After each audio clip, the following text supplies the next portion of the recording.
Començarem veient com podríem crear una taula a partir d'una consulta. Imaginem que venim a consulta i, com hem vist, fem en vista disseny, el que podem fer mitjançant una consulta és dissenyar d'aquella manera el contingut, és a dir, nosaltres podrem barrejar diferents camps, això ja ho hem vist. Anem a posar, per exemple, que volem el nom del client, que apareguin les factures relacionades, que aparegui la data de la factura, que aparegui l'article de la factura i que apareguin les característiques del producte. Quedaria una cosa així, si volem veure el resultat, el número de factura, la data, els productes, les característiques de cadascun, i aleshores ens agradaria tindre aquests resultats com una taula completament independent. Bé, començarem deixant la consulta. Vaig a posar-li un nom com consulta creació taula perquè el puguem identificar fàcilment. Vaig a deixar-lo i puc tancar aquí. Vinc aquí i veig que tinc la meva consulta. Ara, amb el botó dret, jo clico i el que faré serà crear una vista. Create as view. Faig clic aquí i li poso vista, consulta, creació taula. El deixo i ara veiem que aquesta vista m'hi apareix aquí. Jo vinc aquí i veiem que tinc la taula. El que passa és que no és exactament una taula a tots els efectes. Si jo, per exemple, vingués aquí, a les relacions, i jo volgués afegir-la per inserir o per crear o generar noves relacions o per operar amb ella, aquí ja n'hi apareix.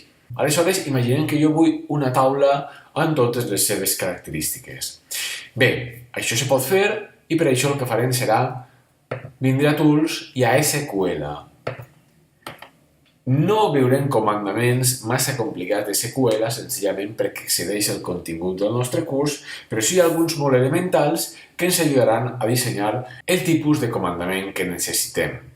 Bé, jo el que voldria és que d'aquesta vista es generés una nova taula amb els mateixos continguts. Aleshores, les instruccions que he d'inserir són les següents.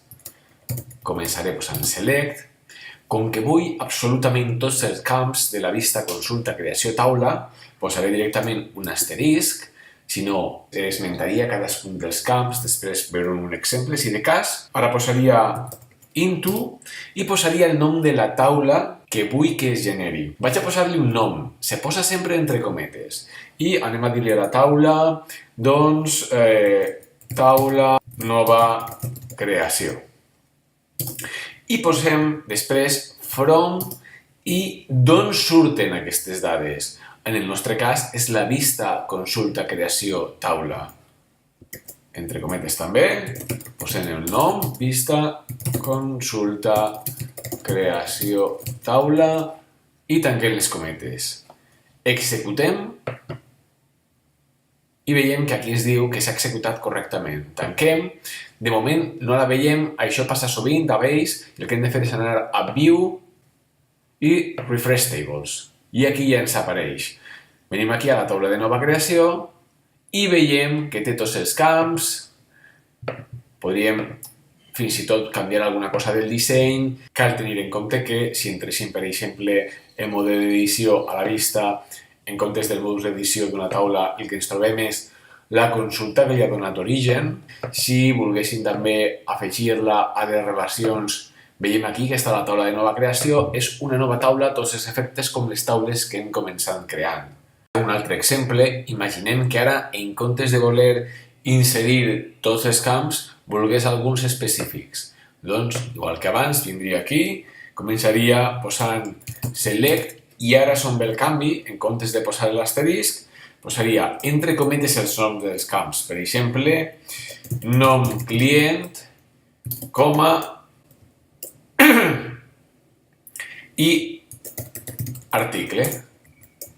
Ara ja seguiria com abans, into, per tal de no sobreescriure la taula que tenim, vaig a posar-li un nou nom, posaré taula nova creació 2, i el from és exactament el mateix, la vista d'origen que havíem creada.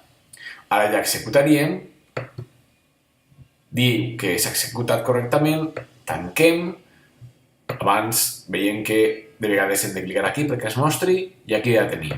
Entrem i veiem que té només els camps que jo he triat. Recordem un cop més l'estructura de les instruccions. Select, posaríem els camps entre cometes o, si els volem tots, posaríem un asterisc. Si volem diferents camps serien camps separats entre si per comes. Into, la nova taula que crearem nosaltres, from, i d'on surten aquestes dades? En el nostre cas, era una vista. I compte perquè aquest camp ha d'anar també entre cometes.